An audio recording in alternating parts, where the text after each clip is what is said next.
antes de mais nada, né, agradecer. Eu sou João Antônio, sou médico urologista, professor de anatomia da Faculdade de Medicina da Universidade Estácio de Sá. Estou lá desde a primeira turma.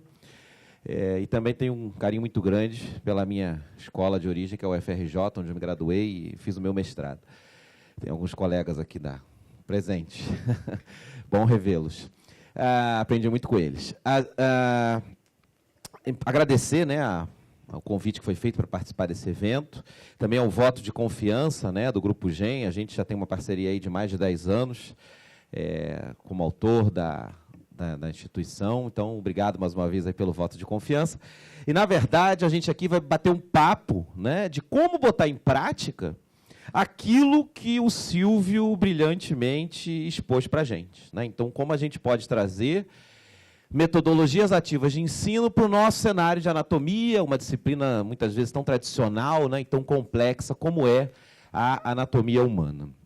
Eu, na verdade, tive os primeiros contatos com as metodologias ativas de ensino, talvez tenha uns 6, 7 anos, na própria Estácio, onde a gente teve lá uma oficina para professores, e eu fui apresentado e, enfim, desde então a gente não consegue mais parar de fazer, porque, como eu costumo dizer na brincadeira, quando a mosquinha da metodologia ativa morde você, você não consegue parar mais de fazer essas técnicas. Então, vou deixar essa mosquinha sair do slide agora, voar um pouquinho aqui na sala e ver se morde todo mundo da mesma forma que eu fui mordido no passado. Outro pedido que eu vou fazer é que, nessa apresentação, a gente, de fato, tenha uma mente aberta, né? Quer dizer, o objetivo aqui é trazer experiências exitosas lá do nosso curso de medicina, com metodologias ativas, né, apresentar essas experiências, mas isso não significa, como o Silvio bem falou, que é para você copiar, ou é para a gente copiar e colar isso no nosso dia a dia. O objetivo é que, assistindo isso aqui, né, a gente possa, isso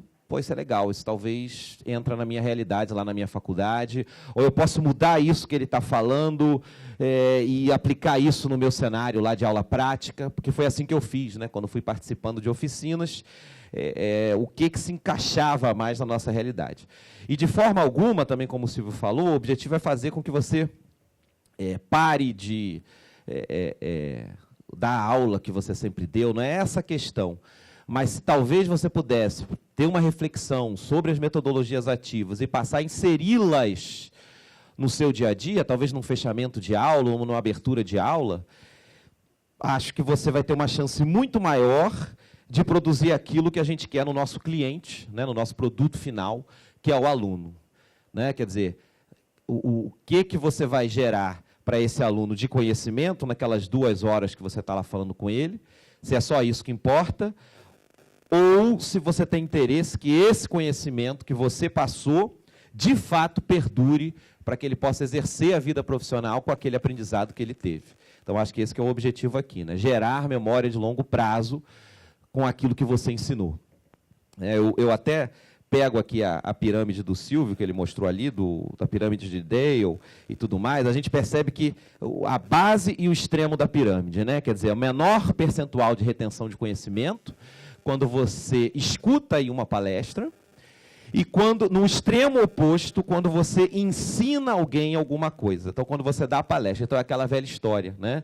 Quem é que mais aprende numa aula teórica, tradicional? Quem é que mais aprende quando você vai dar uma aula, por exemplo, num congresso? É quem está na plateia? Não. É você que preparou a aula. Quem mais aprende quando está dando uma aula é quem está aqui falando. Porque você leu, estudou, levantou artigo, revisou, viu o comentário editorial, discutiu com um colega, preparou uma aula, revisou a aula, treinou a aula e está dando essa aula. Tenho certeza que quem prepara a aula em congresso ou no dia a dia não esquece mais aquele assunto que você apresentou. Porque você se estressou. E o estresse é necessário, porque você se emocionou. E a emoção é necessária. Então, essa é a chave para você gerar memória de longo prazo, como o Silvio bem comentou. E aí a gente começa, então, com algumas metodologias, como eu falei, que a gente aplica lá no nosso dia a dia para trazer e compartilhar essas experiências. Então, uma das metodologias ativas é a metodologia do Cruz e Linha. Essa metodologia, ela pode ser trabalhada com grandes grupos, a gente lá faz isso com 45, 50 alunos por turma, dá para aplicar o Cruz e Linha. Normalmente, a gente usa temas de baixa complexidade anatômica para essa metodologia, mas, como eu digo, é a nossa experiência, você pode fazer do jeito que você quiser. O que eu chamo de baixa complexidade?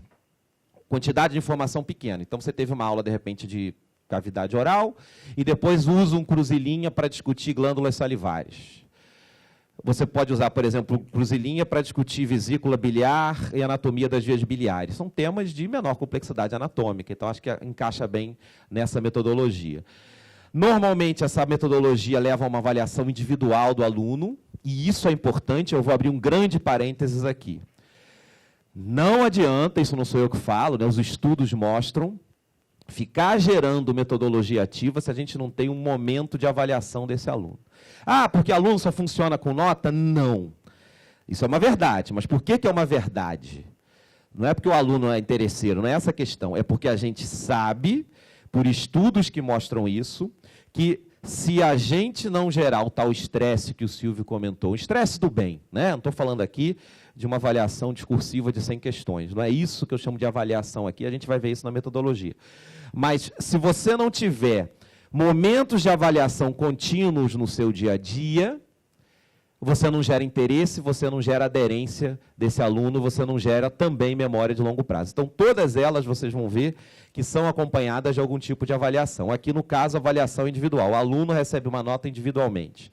Exige estudo prévio, e a gente, nessa metodologia, não permite consulta, e a gente se baseia sempre nessas 3 obras do Grupo GEM para rodar essa metodologia, né? Anatomia clínica baseada em problemas, e o MUR e o Prometeu são os mais usados. Então, os alunos são posicionados em um grupo. Esse aqui é uma foto do Campo João Show, o professor André está aplicando a metodologia, que está sentado aqui com a gente. E a gente separa, então, todos, por acaso é justamente um cruzilinha com a anatomia das glândulas salivares. A gente pede para os alunos levantarem, o que já é ativa, né? Porque o cara acabou de almoçar, estava dormindo, já não dorme, né? Porque em pé não dá. Então, ele fica com um grupo aqui, a gente coloca uma linha, reparem que aqui no chão foi colocada uma fita adesiva, mas você pode colocar uma linha unindo uma cadeira a outra, tá? E você coloca uma afirmativa no quadro sobre a anatomia das glândulas salivares. A gente convoca, então, esse grupo a mudar de lado, se eles concordarem com essa afirmativa. Cruze a linha se você concorda com o que está escrito aqui sobre a parótida. E aí os alunos, então, mudam ou não de lado, se concordam ou não com essa afirmativa que está ali escrita, e, em seguida, começa o momento do debate, porque na hora que você separou os grupos, ele concorda e ele não concorda, eu vou perguntar, você não mudou de lado. Por que você acha que isso está errado? Ah, não, professor, porque a parótida não fica ali, a parótida fica no pescoço. Ah, tá bom. E você que não mudou de lado? Não, eu acho que a parótida fica aqui, próximo do masseter, está errado. Enfim, você começa a gerar uma discussão entre os 2 grupos ali antagônicos. Se durante a discussão os alunos quiserem mudar de lado, pô, ele me convenceu. Acho que a parótida fica no pescoço, vou mudar de lado. Você pode mudar durante a atividade, né? No final, você encerra, ó, pessoal, tudo ok, ninguém quer mais mudar de lado, todo mundo com a opinião firme. Então, você dá o gabarito, né? Fecha aquele conteúdo, vai discutir lá a anatomia da parótida em 2 ou 3 slides, com eles assistindo, tá? E atribui pontuação. Normalmente a gente dá uma fichinha, né? A gente brincava, falar que são as estalecas, né? Na época do Big Brother. Quem está do lado certo, mas não argumentou, ganha, sei lá, meio ponto. Quem está do lado certo e argumentou, ganha 1 ponto. Enfim, você dá 1 ponto maior. E assim você constrói uma atividade de metodologia ativa com essa técnica do cruzilinha. Outra metodologia que a gente usa é o fishbowl. Fishbowl em inglês, como a gente sabe, quer dizer aquário, né? A gente utiliza geralmente para grupos médios, temas de média complexidade que a gente costuma abordar. Você pode dar uma nota individual ou coletiva para esse aluno que participa, precisa de estudo prévio, não permitimos consulta, e, mais uma vez, as 3 obras do Grupo GEM são as que a gente utiliza no dia a dia da sala de aula para construir essa metodologia do fishbowl. A ideia é a seguinte, você reúne um grupo na periferia, que seria o vidro desse aquário, então vários participantes aqui. Isso aqui é uma oficina de metodologia ativa de capacitação docente que a gente fez lá no campus de medicina de Angra dos Reis. Então aqui são professores participando da metodologia. Então você coloca aqui os professores em volta, os alunos em volta, como se fosse o vidro do aquário, e no centro desse aquário estão os peixes, que no caso aqui são 2 alunos que estão conversando. Então eu viro para esses alunos que estão no centro e falo, vocês vão discutir, o assunto previamente eu Combinado? Anatomia do estômago. Pode começar a conversar aí. Você com ele. Como se estivesse num bar, tomando cerveja, pode falar sobre a anatomia do estômago.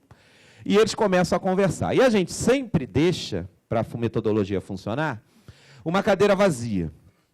Se quem está em volta, na periferia, pô, ele está falando ali de inervação vagal do estômago, isso eu sei. Se ele quiser participar da conversa, ele pode levantar de onde ele está, que é da periferia do aquário, e sentar nessa cadeira vazia. Quando ele sentar aqui, um dos dois tem que se levantar e sair e voltar para a periferia do aquário. Então é assim que funciona. Uma cadeira tem que estar sempre vazia. Aqui pode ter 2, 3, 4 pessoas conversando, não tem problema. Mas sempre uma cadeira vazia para permitir que quem está na periferia, quando se sentir confortável com aquilo que está sendo debatido, ou tenha algo a mais a acrescentar, entre na conversa. E aí o professor sempre moderando isso e fazendo o fechamento no final da atividade. E, claro, deixando todos os conteúdos claros, né, mas precisa do estudo prévio. Outra metodologia que dá bastante ibope, essa é ativa mesmo, né, é a gincana investigativa. A gincana investigativa, os alunos são convidados a resolver um crime que acontece na sala de aula de anatomia. Né? É assim que funciona. Eles vão virar detetives com conhecimento de anatomia. A gente pode usar para grupos grandes, dá para discutir temas de alta complexidade, a gente já faz gincana no terceiro período com os temas no mesma tarde, né? Fígado, pâncreas, vesícula e vias biliares. Esse é o tema da gincana investigativa. Ou genitália interna feminina. Então vai discutir útero, tuba, ovário, vagina, tudo numa tarde só de gincana investigativa. 2 horas de atividade, 1h30. A avaliação que a gente dá nesse caso é coletiva, então os alunos recebem uma nota em grupo, não é nota individual. Claro, tem que ter estudo prévio do tema pré-escolhido e a gente permite que eles consultem durante a atividade, mesmo valendo nota, e a gente já vai mostrar como. Mais uma vez, as obras que a gente utiliza para fazer essa metodologia. E a gente escolhe, então, um crime. Um que a gente pratica muito lá, por exemplo, é o assassinato do pâncreas. Então, mataram o pâncreas e os alunos vão ter que descobrir quem matou. Só para vocês terem uma ideia, o pessoal da genética, por exemplo, já utilizou isso aí para fazer uma brincadeira de descobrir o pai de uma pessoa através de análise do DNA, e eles usaram essa mesma metodologia. Ou seja, isso não é da anatomia, e sim, a gente precisa olhar isso aqui com os olhos abertos, né, e tentar entender como isso se aplica no seu dia a dia.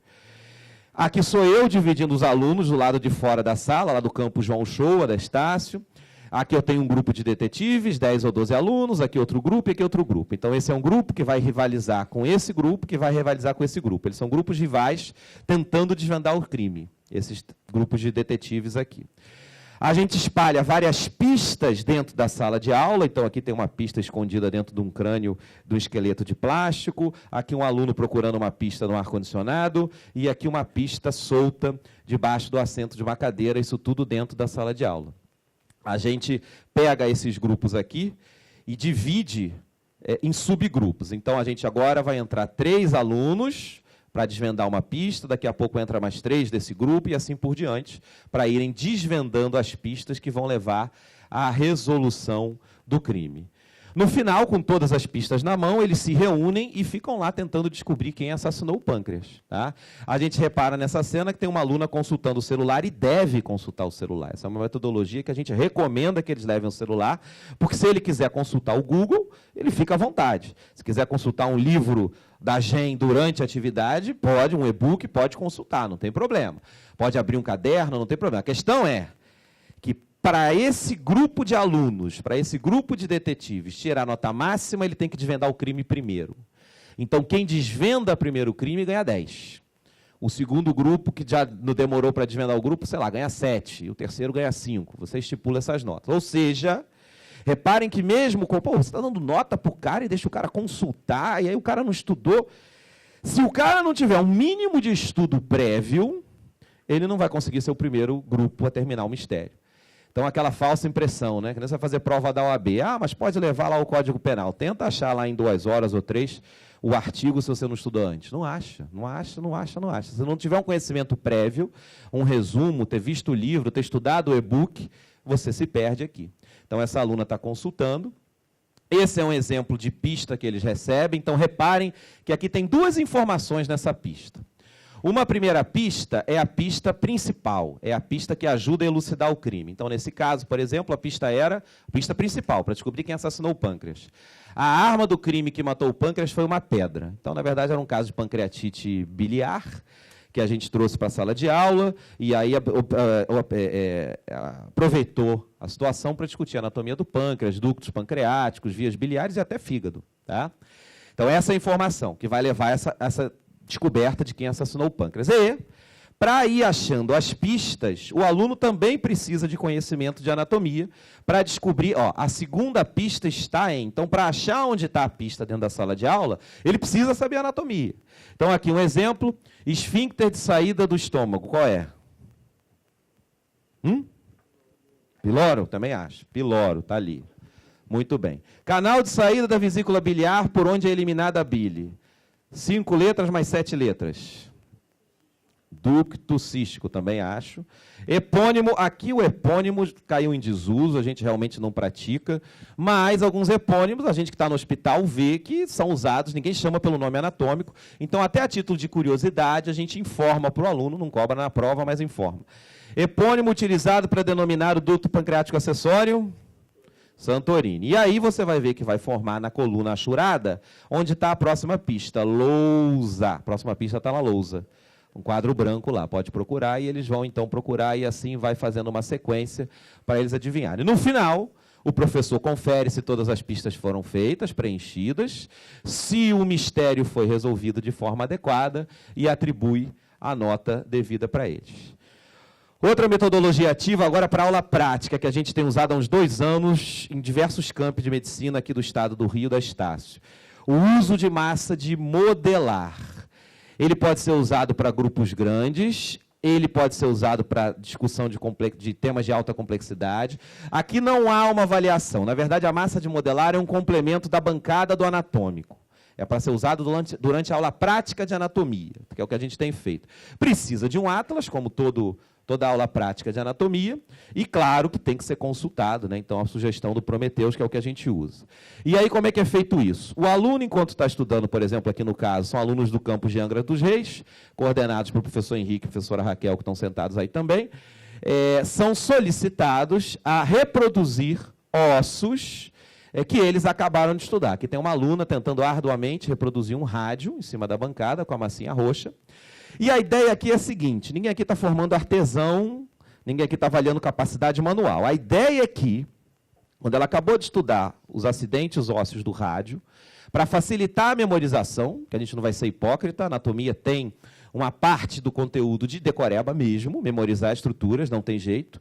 Então, para facilitar essa memorização, na hora que ela tem que, com a massa de modelar, construir um rádio, ela é obrigada a prestar atenção em detalhes desses relevos ósseos que talvez antes ela não percebesse. Então, ela vê que para o rádio ficar igual ao osso, tem que ter essa pontinha. Como é que é o nome dessa pontinha? Processo estiloide. Aí ela tem que ver que a epífise proximal do rádio é mais achatada. Como é que é o nome disso aqui? A cabeça do rádio. E assim ela vai fortalecendo o processo de memorização dela quando ela usa a massa de modelar, no sentido de gravar os nomes dos relevos ósseos. Aqui uma aluna orgulhosa com a sua clavícula, aqui uma aluna não tão feliz com a sua clavícula, mas o objetivo, como eu disse, não é formar artesãos, né? O objetivo é, de fato, fazer com que na construção disso eles se atentem aos relevos de forma mais intensa. Essa é uma metodologia que a gente nunca usou na anatomia, que, na verdade, quem me emprestou isso foi a professora de imunologia, lá da Estácio, professora Ana Cristina, que é o jogo do faz sentido. A gente pode usar para grupos pequenos, pode usar alta complexidade. A aula dela era de fenômenos imunológicos na síndrome de imunodeficiência adquirida, ou seja, imunologia em pacientes com AIDS. Tema de alta complexidade, ela usou essa metodologia para dar aula. A avaliação pode ser coletiva ou individual, precisa de estudo prévio, não permite consulta. No caso da anatomia, a gente recomendaria essas 3 obras. Você vai separar várias fichinhas, como se fosse um jogo da memória, né? Ou aqui em cima de uma cadeira, bem improvisado mesmo. E aí, debaixo de cada filipeta dessa aqui, você vai escrever uma frase. O aluno vai ser convidado a retirar dois duas dessas filipetas e dizer se o que está escrito numa faz sentido com a outra. Então, por exemplo, para anatomia. Podia estar escrito aqui músculo supraespinal e no outro manguito rotador. Faz sentido? Faz. O aluno vai ter que desenvolver. Então, quando ele retira as fichinhas, ele explica. Realmente é um músculo. Ou músculo supraespinal numa filipeta, na outra estabilizador do ombro. E aí ele vai discutir isso, se faz sentido ou não uma informação com a outra. Cada vez que fizer sentido e ele responder correto, ele vai juntando as fichinhas. Quem tiver mais fichinha, ganha mais ponto, enfim, ganha mais nota nessa metodologia. Outro jogo interessante, também não é da anatomia, esse jogo que me passou foi a histologia, do campus Presidente Vargas, lá da Estácio, da medicina, que é um jogo que todo mundo que tem filho pequeno conhece, que é o jogo do Quem Sou Eu.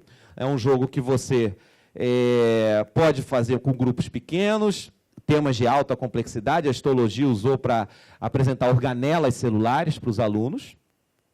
Uma avaliação pode ser coletiva ou individual, precisa de estudo prévio e não permite consulta. Na anatomia, mais uma vez, a gente usaria essas 3 obras. Basicamente, é você colocar um papelzinho na testa dos alunos, enfim, tem até um brinquedo pronto para isso, da estrela, se você quiser, que já vem com a armação toda pronta. E você escreve o que a pessoa vai ser. Então, essa aluna aqui pode ser o húmero, por exemplo. E aí, você que não sabe quem você é, começa a perguntar com o professor próximo, claro, quem você é. Eu sou um osso longo? Não, sou. Eu sou localizado no braço? Enfim, assim por diante. Você pode criar algumas regras, né? Tá, no máximo 3 perguntas para descobrir quem você é, e assim por diante. E aí você vai dando pontos, quem descobriu com mais velocidade, quem descobriu com menos pistas, e assim por diante. A nota pode ser individual, a nota pode ser do grupo, enfim, e assim por diante. Outro que esse sim, usa muito na anatomia, é o Team-Based Learning, né, que é o aprendizado baseado em equipes. O Silvio chegou a comentar um pouco disso no discurso dele. O TBL é para grupos grandes. Hoje mesmo à tarde a gente fez um lá no João Shoa sobre a anatomia do estômago. Complexidade do tema é alta, você pode usar qualquer tema que você quiser. Você pode dar nota individual ou pode dar nota para o grupo, tá? Precisa de estudo prévio e nessa a gente permite consulta, livro, celular, o que você quiser pode ser utilizado durante a metodologia. Aqui é o nosso dia a dia real, então a gente pega um livro de anatomia clínica baseado em problemas, seleciona um caso clínico, aqui no caso a aula de anatomia do intestino grosso, pegamos um caso de tumor de cólon do livro de anatomia clínica. Esse caso o aluno estuda em casa previamente, a gente então apresenta na aula, de novo, ele já estudou, mostramos as imagens do caso, né? Aqui um clistério opaco, mostrando uma imagem de maçã mordida, clássica, né? De adenocarcinoma de cólon ascendente, sendo mostrado na imagem, e depois o aluno, em grupos, ele vai sendo exposto a perguntas de múltipla escolha, e na hora que a gente pede para eles responderem isso, a gente estipula tempo. De novo, se é uma metodologia com consulta, tem que ter alguma restrição para o aluno se comprometer a estudar previamente, né? Porque é com consulta, mas tem tempo. Se você demorar para procurar, não tiver estudado antes, não acha.